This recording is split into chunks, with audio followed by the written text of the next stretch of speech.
continuing to paint the Megagargent that we have come to love. I will be back on track with my painting videos. I've been not, I don't know what it's been. I've been doing other stuff, and then I get a little on the sluggish, tired side, and the painting, it just hasn't been coming. So, but I do have to get back to it because I got to get a lot of pieces painted and finished, and I can't really afford to do more. So we're gonna jump onto our Gargant. I don't need that. I need this. Gee.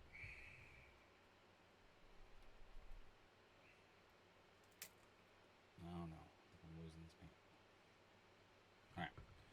So we're gonna continue with the Mega Gargant. We're gonna start getting into some of the more detailed areas of the Gargant. So what's going to be interesting about the parts that we're going to do now is that, you know, he's got a lot of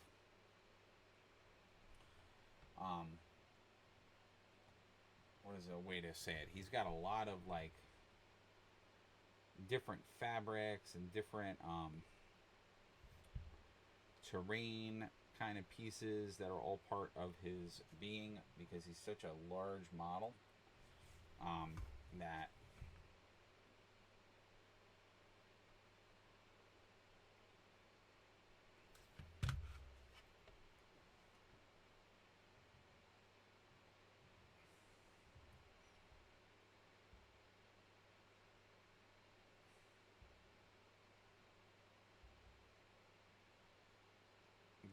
you know, we gotta take care of a lot of little details. So that's what we're gonna spend our time painting now.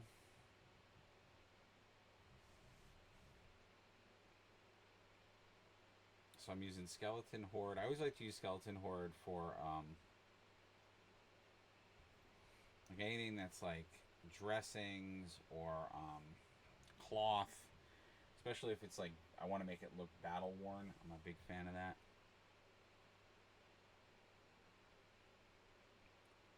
And I'm going with the skeleton first because the skeleton is a lighter color.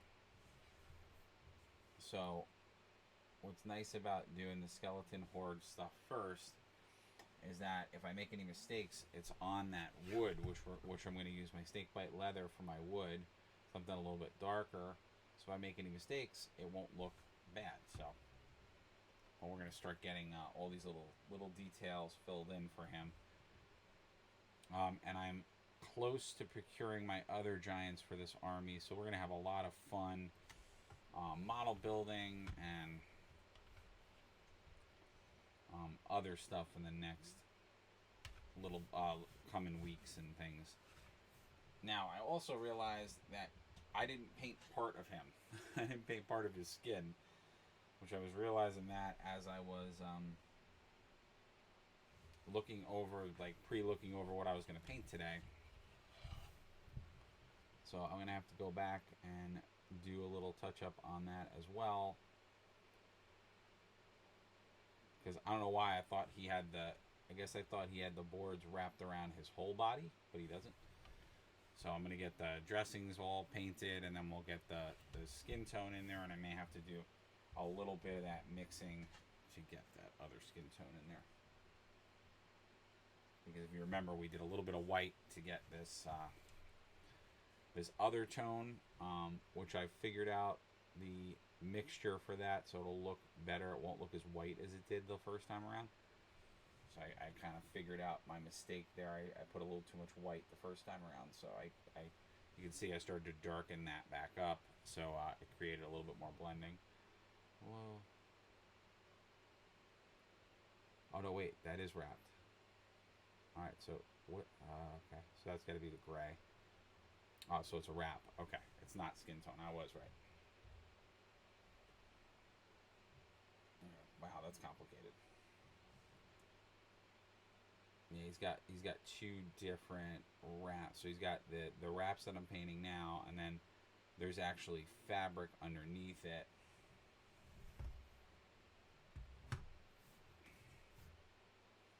So that's a little crazy. I'm not gonna lie. It's a little challenging. I you know, I've been thinking about this model. I originally wasn't going to do the more, and I think I said it on my last painting video, the more like, if any of you out there are old fantasy players, the giants always were a little, the models were a little on the comedic side. So they always had them with like these sort of brighter colors and stuff. I may do that because I'm like, I'm looking at the gray, and although the gray is fun, um, I might put a little, like I might do the cowl that way, but I might come back in and make some of these panels different colors. So I may have to re-whiten some of those panels, so that I can bring maybe a little bit of color into the model. Although I don't know, I kind of do like him just having the gray, and it's interesting.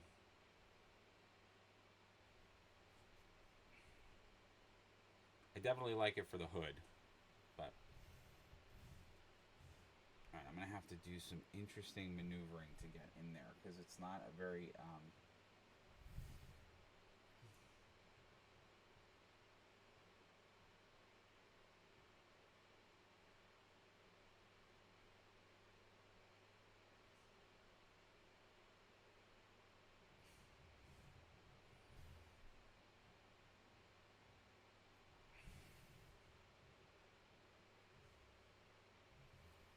whoops.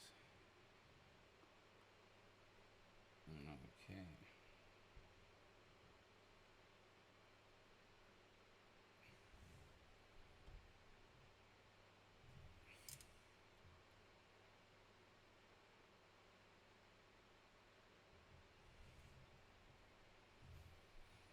Hmm.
Sorry guys, I know that I'm a little off camera with this, but in order to get the right angle to get my brush doing what I needed to do, but I'll show you guys so you can see what we're doing in there. There's just a lot of cross stuff, so this has got a little bit of intrigue to it because I didn't realize how much of the colors are overlapping in this example. So I actually have to paint in a few more areas than I thought I'd have to because it was a little confusing how it all panned out. So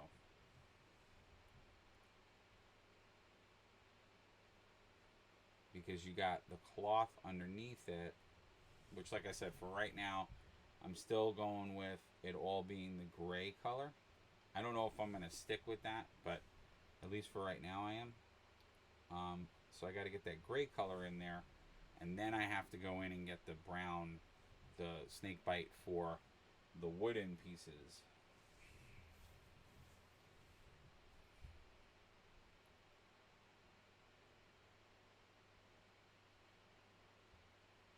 Which is like crazy. I didn't realize when I was sitting down to paint today, the way that was in there. So I have to go in and do a few different colors, which I was not expecting. but it's cool because it's gonna make it just shows how dynamic they made the model, which I'm really happy about.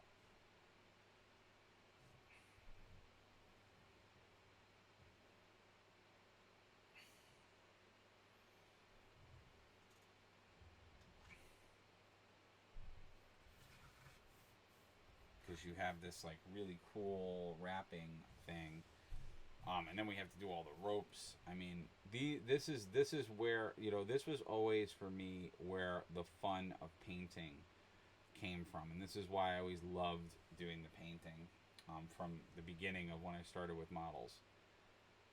It was when I started to get into, when I started to explore and started getting these like big monsters to paint. Now, obviously, one of the nice things about anytime you're doing a model like a giant or a monster is that, they're always a joy to paint because, for the most part, although this is going to test that theory a little bit, for the most part, you don't have,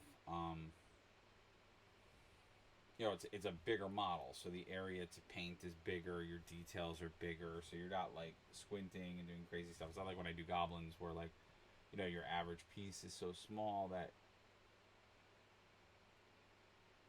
it all starts to become about the details.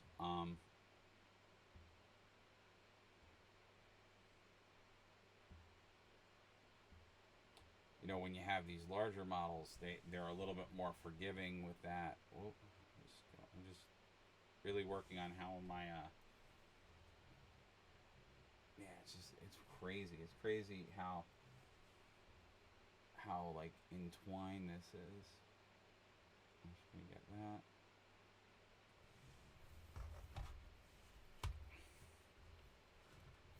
So I'm just trying to figure out, like, where is it bandage? Where is it that other color? But yeah, so usually the big models are fun to paint because it's just a lot easier because you're not getting into so much of that detail. Um, it's part of why I like the Marvel Crisis Protocol figures, which we will be doing some more painting of those guys. I have definitely not I'm definitely not forgotten about them.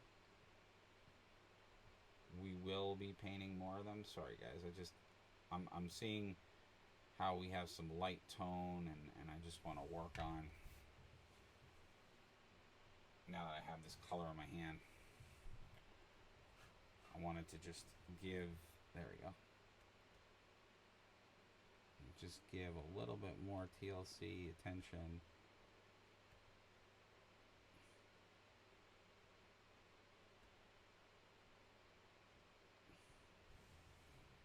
To some of those areas, because I'm noticing there are parts that I missed when I painted.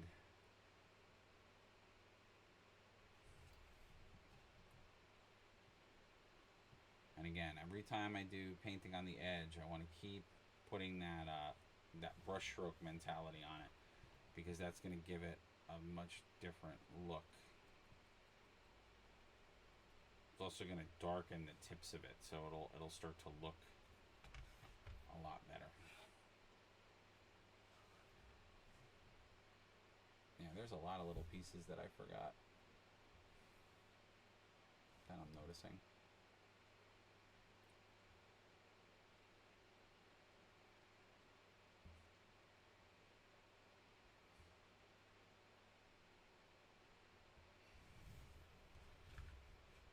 Yeah, there we go.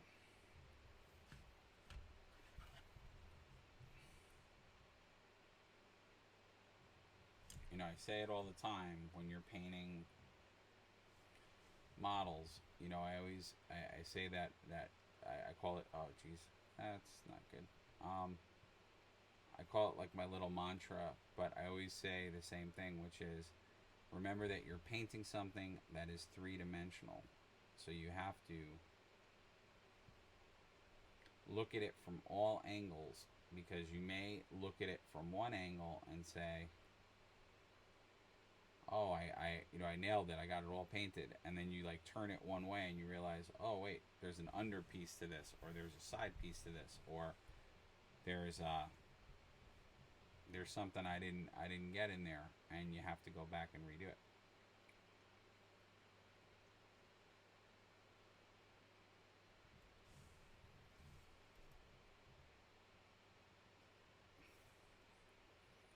So we got to get all that underpinning for this thing. And then, like I'm seeing with these, there's a lot of like profile paints that I have to put in there.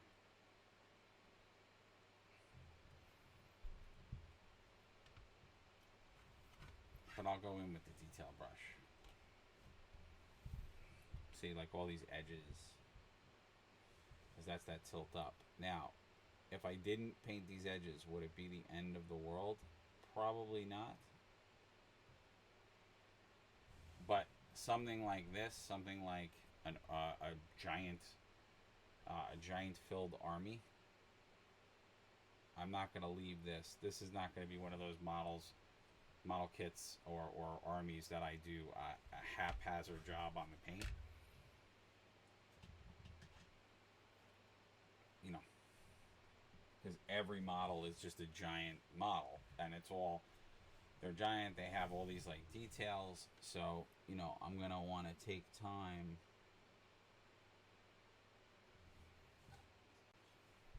I'm gonna want to take time to really make sure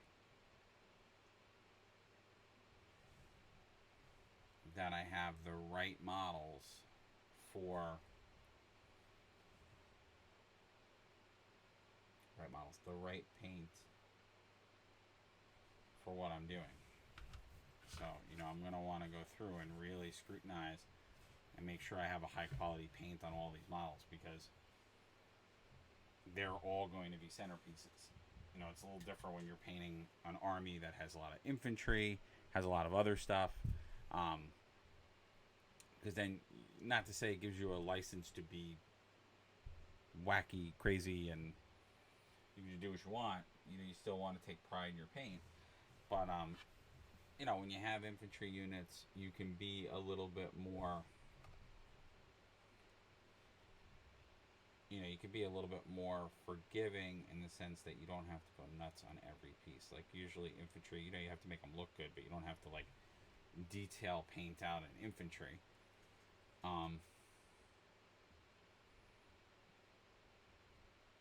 You know, 100%. You can be a little bit more loose, and you know, like going back to, you know, we talk a lot about the use of like contrast paints.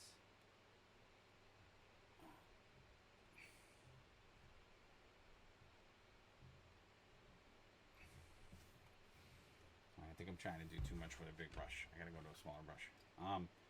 We talk a lot about contrast paints, but obviously when you're doing infantry, the contrast paints become a nice asset when you're doing that kind of painting. Because then when you're doing infantry,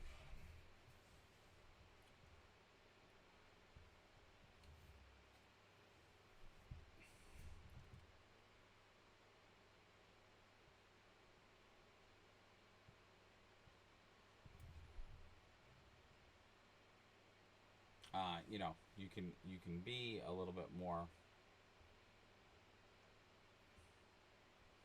You can be a little bit more haphazard. I'm just getting that in a better spot, because that the bigger brush, what it does is it gives you the bigger brush gives you a better area, but it doesn't give you good like precise shading. So like you'll see in a minute what I mean.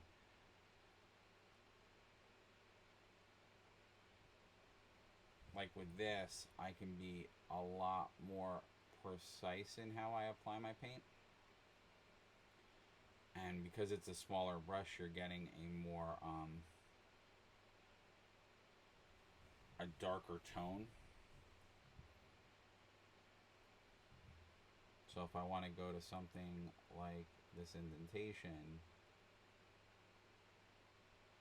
I'm going to get more controlled lines versus if I were to do it with the other brush I was using before, because the other brush I was using before is going to be more, it's going to even spread. It's not going to be as pincered. So I was looking to see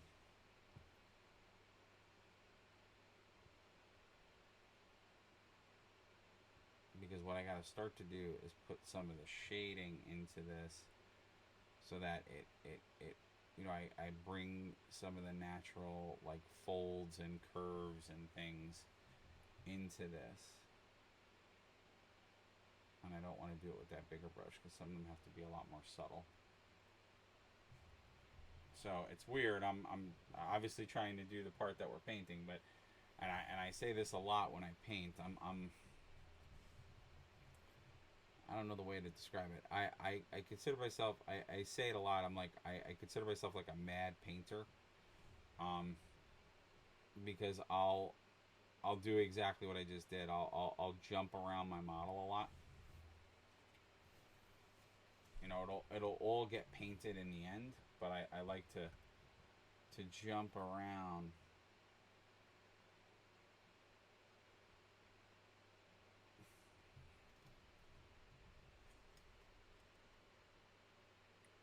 Because that particular area is a really tough area to paint. So you guys are not seeing, but I had to get inside of that little hook part. That was really hard.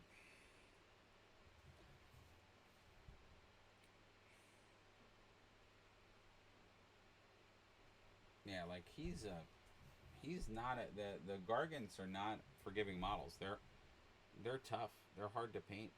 They're not they're not as easy as you would think. You know, and I think I said it last time. Sorry guys. It's just I have to hold it at a certain angle to see it. I think I said it last time, but you know, the Gargant is one of those models that I definitely see why I there might have been some merit to actually painting this unassembled. Um, because it's just it's a little challenging. You know, it's becoming a little challenging. Um, to get into some of those areas, I'm getting there, which I always do, but it's definitely making me consider the merit to maybe painting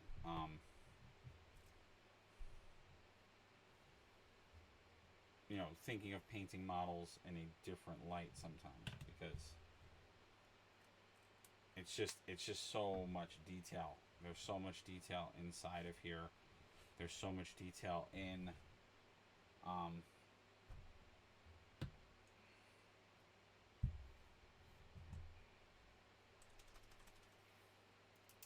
so it's got a lot of detail to it. Let's try it out. Let's see.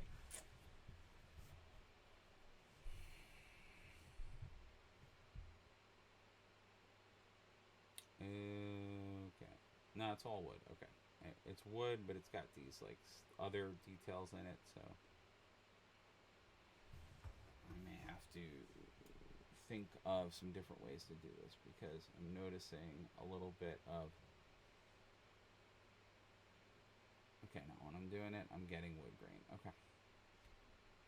Okay, so it is all wood grain. It's just that it has those little so there's like metal bits inside the wood. It's like it's a technique that they used in medieval construction for doors to put like metal gilding in doors and stuff. Um, to you know make a door more fortified or make a door more um, stable.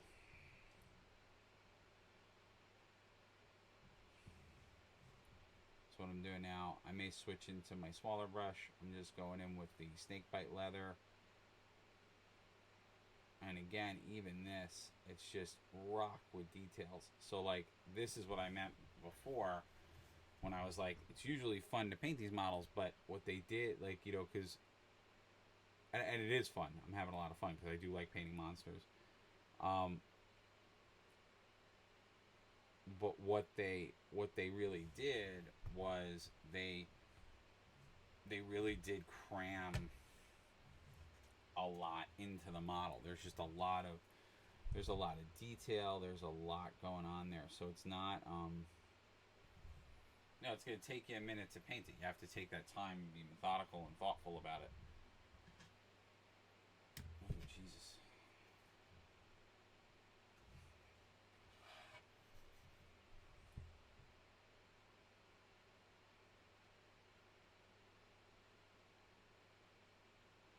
Okay.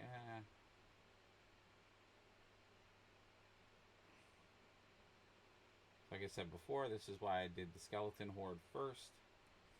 Because as you can see, now when I'm going over it, it's nice because you can just use the darker color to just touch right over. So if there's an area where I went a little over with my skeleton horde, like I can just really go over it with the brown,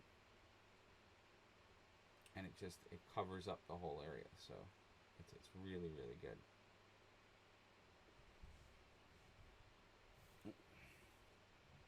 And you guys can see just how awesome the and I love using snakebite. Oh geez, that's a little too much. I love using snakebite for anything wood grain. Yeah, should have wiped off my brush before I did that. You know what? Actually, I could just go over. I'm avoiding those little metal things, but I don't have to do that because they're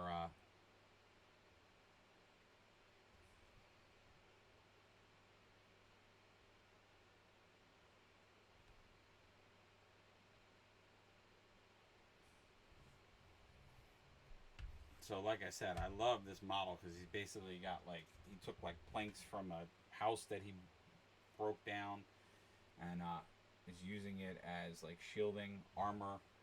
He's got other stuff tied to him. He's got trophies from different units that he has destroyed.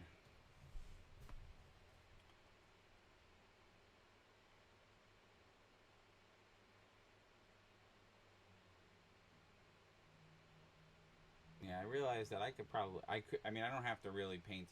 I'm painting around those details. I could just fill them in because I'm going to put metallics on top of it. So it really doesn't matter because the metallic will cover over that.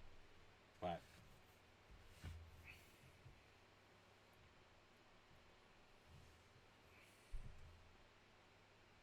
just get a little bit of that off.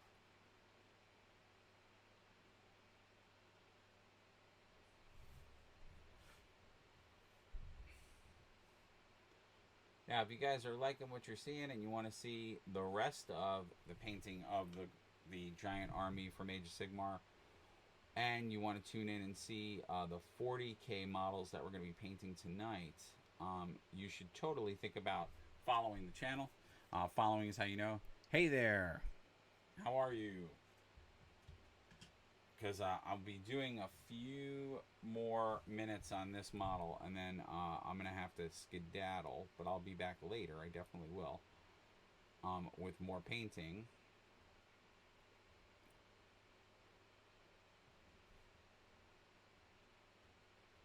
I'm doing okay.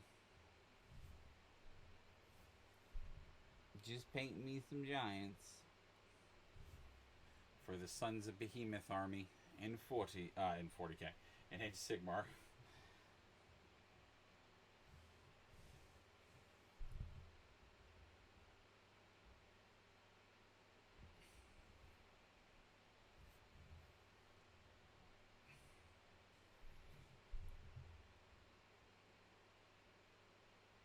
Because I am desperately eager to get these guys up and running, both to do some battle reports, but also to use in some scenario gameplay that I want to use them in for the channel. So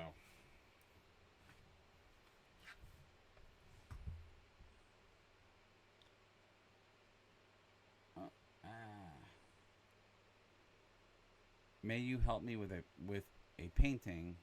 I want my armor to look like on the picture, and also got a I gotta read that.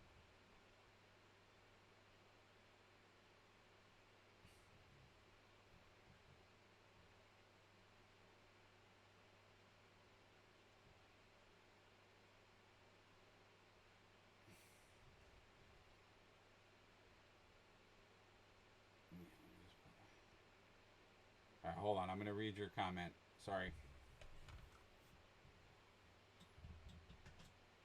I just wanted to get that detail out of the way before I did that because I'm just gonna paint over those little bits. I keep trying to avoid them. May you help me with a painting? I want my armor to look like on the picture, and also got the colorist from the painter, but I have no idea how to get it to look like this. He he listed me just gray stones, and then he gets this bluish look on the armor. Do you have a picture of the armor or an example that I could see?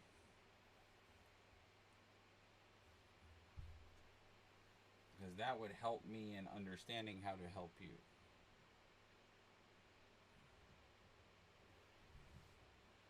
And when you say like the picture, are you talking about like on, like specifically on, and well, there's a lot of things I want to know. One, are you painting a GW model, which sounds like you are? Two, are you talking about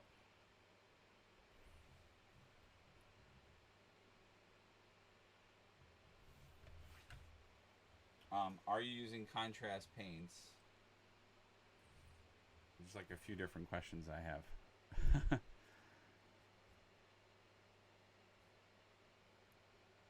Oh, okay. Oh, that's airbrushed. That's part of it. Yeah. So what's going on? It could be one of two things. No, I use normal bases layers. Okay.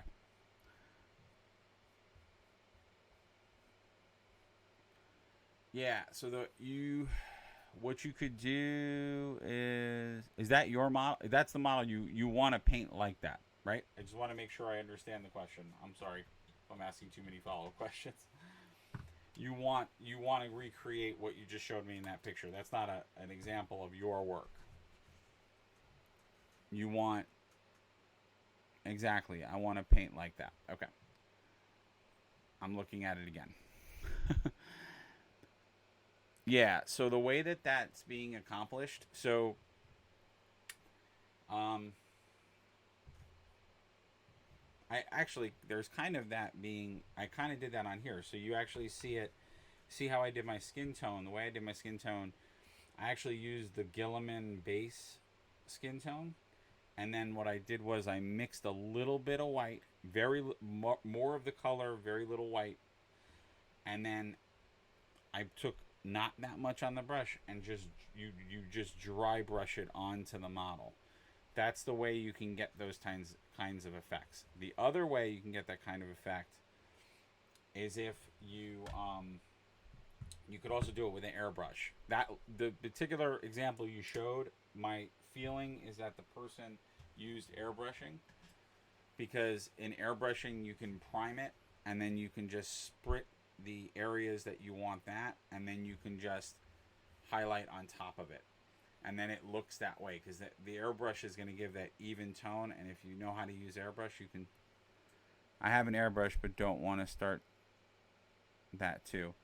Well, that like I said, that example to me looks like an airbrush. But if you want to do it with no airbrush, then the way I would do it is you can use contrast, lay your base color with the contrast color, and then like I said, you do 2 parts contrast, 1 part white, so you get just a little off tint to that, and then you can just dry brush it on to create that look. That's another way to do it. Oh, thanks for the follow. Why doesn't my thing refresh? Oh, there it is. My the Twitch like thing is like not.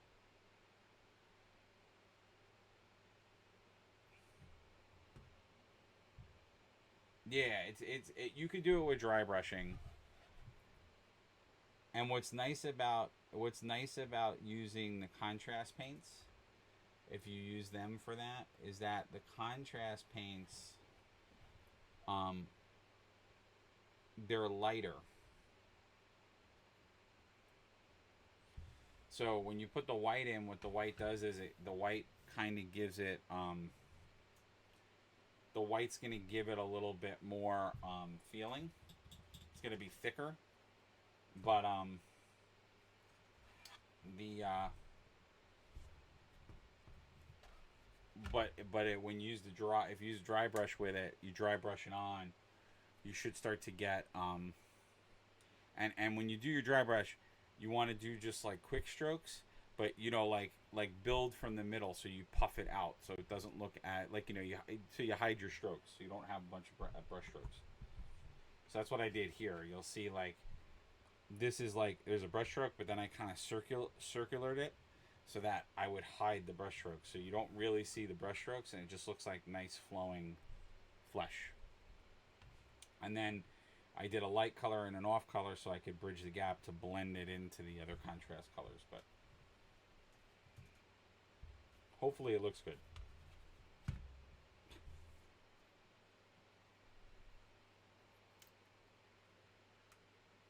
Wow, I'm like losing so much of this paint.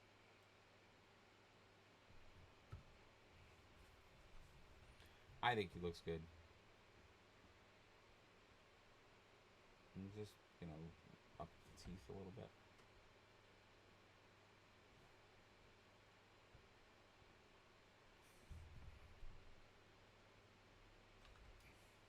And I'm noticing little imperfections here and there.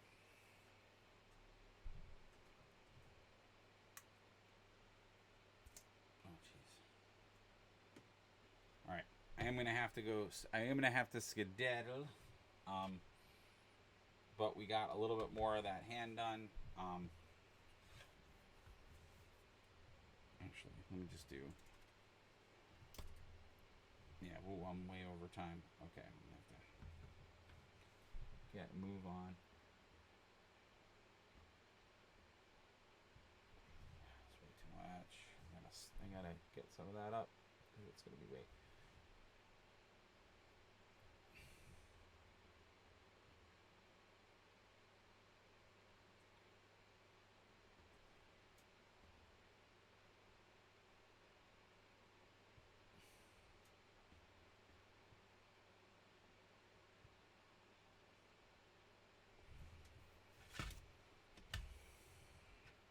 The dreaded edges.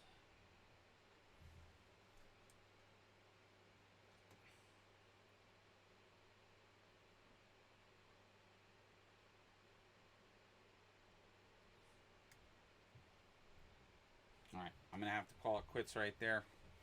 I will come back. We will finish we'll get more of our giant done.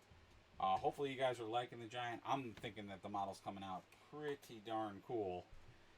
I really like the way that it's coming out. And then, of course, we will eventually get to our Frost Giant, which is the other model I'm going to use the Gargant Army, the Sons of Behemoth Army. And then we'll be getting some other third-party giants to fill in the ranks, because I wanted to give some GW flair, but also give some other companies just to make a custom giant army that is going to be awesome. So as always, please, if you like the video, and I thank you again for the follow, please consider following this if you're watching it when we weren't live. If you are a follower, please make sure you turn on your notifications so that you can be notified when we are live, because I do go on at random weird times. And please consider checking out the other videos on my channel, as well as checking out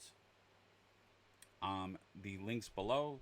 You can see my Patreon and website there. I promise that I'll get more content on both of those.